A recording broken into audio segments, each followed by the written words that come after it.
Hello, I'm Hall Robbins, and I'll be graduating at the end of this summer. My name is Andrew Braisted, and I will be graduating this December. And my name is Jesse Cooper, and I will be graduating this summer. Tennessee Technological University has been working on a directed energy deposition additive manufacturing process, more specifically WAM or wire arc additive manufacturing. Our main objective for this project is to use software to create a hybrid manufacturing process that is completely automated. All of the 3D testing and modeling will be done in a new software from Autodesk called PowerMill. This software will allow us to simulate the WAM process as well as the machining process.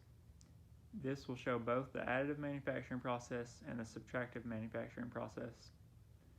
Through this technique, we hope to create a simple impeller that will be completely made from CAM toolpaths from the Fanuc robot and the Fadal CNC machine.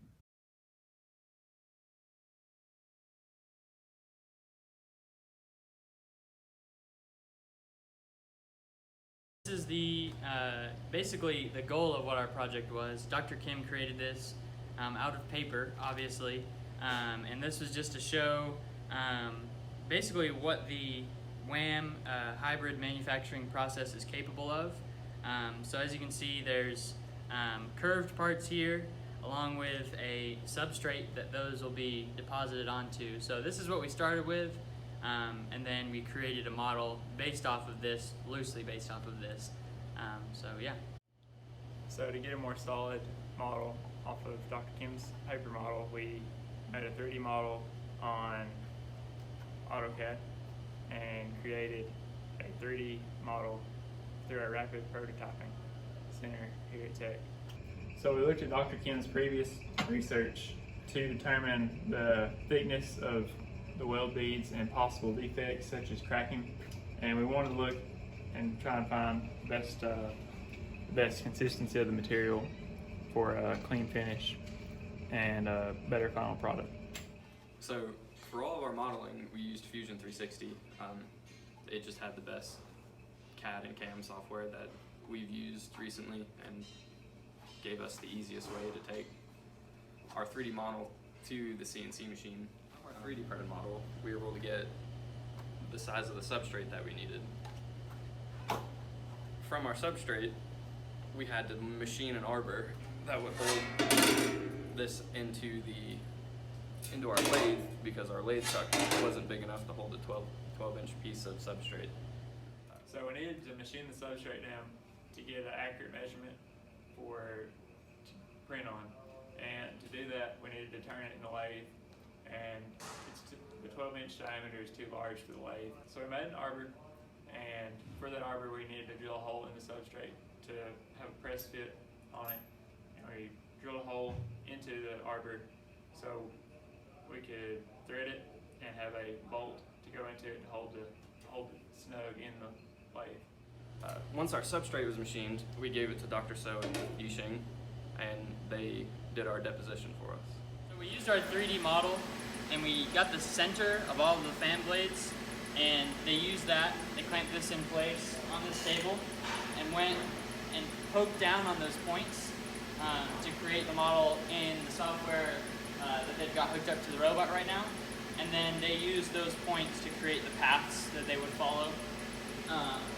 So yeah, it's basically we just have the Fanuc robot hooked up to a welder that they control, and hopefully in the future this will all be more automated and we won't have to plug off of points. We can put in G-code just like we do in the CNC, but right now we don't have the capability to do that with what we've got here. So this was a pretty good alternative, and it came out with a pretty good product as well.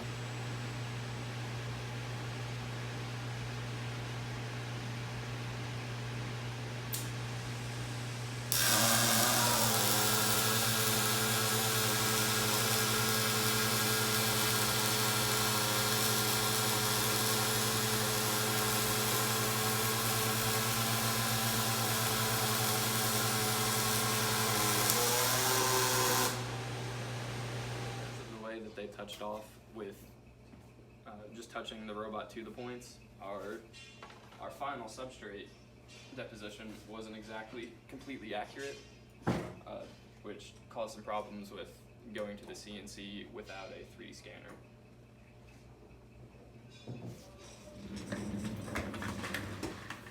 So our solution to that problem was, instead of doing the entire thing as a better proof of concept, we just pulled out one fan blade. So we still have curves, so it's still a complex machining operation. And so we created this in AutoCAD, 3D printed it, took some measurements off of it. They did the same process, but now that it's only one fan blade, we were able to feel a lot better about it, do it a lot safer, and go in and measure it exactly to see where all those points are that they touched off on. So this was our first try. This is from a solid block that we CNC machined down. And then this was the deposition. As you can see, we tried a couple things. So we cut off from the top to see how good of a surface finish it would do on the bottom of an end mill. And then we also cut off on one side so that you can see better the transition from the welded deposition to what the surface finish. And this is a very nice surface finish, which also gets good dimensional accuracy at the end, as well as removing stress concentrators from all of the waviness in the weld beads. So yeah.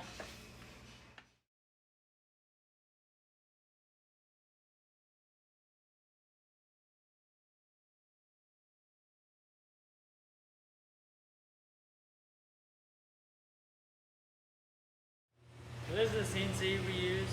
It's a Fadal CNC. So basically we took our deposited part, took the outside width measurements of it and created a stock model. So a stock model is basically what we start with to do our programming, where our machine is going to start, and then we create tool paths that will go in and cut it out.